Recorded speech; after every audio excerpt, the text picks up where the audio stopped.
بسم اللہ الرحمن الرحیم۔ السلام علیکم، میں ہوں آپ کا اپنا ہوسٹ نعیم اقبال اور آپ دیکھ رہے ہیں میں یوٹیوب چینل نعیم اردو ٹی وی۔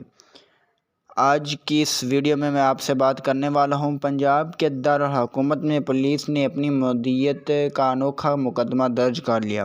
سستی سبزیاں بیچنے پر دکاندار کو گرفتار کر لیا۔ اسپیشل مجسٹریٹ درجہ اول کاشف بشیر کی مدیریت میں درج فرسٹ انفارمیشن رپورٹ کے مطابق پاک فضائی ہاؤسنگ سوسائٹی کا دکاندار وقاص والد محمد مجید سستی سبزیاں فروخت کر رہا تھا۔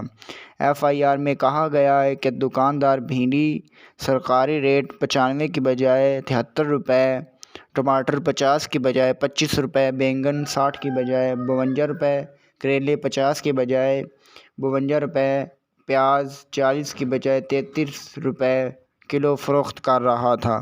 دکاندار وقاص والد محمد مجید نے اشیاء مقررہ ریٹ پر فروخت نہ کر کے فوڈ سیفٹی ایکٹ 1958 اور پرائس کنٹرول ایکٹ 1977 کی خلاف ورزی کی ہے۔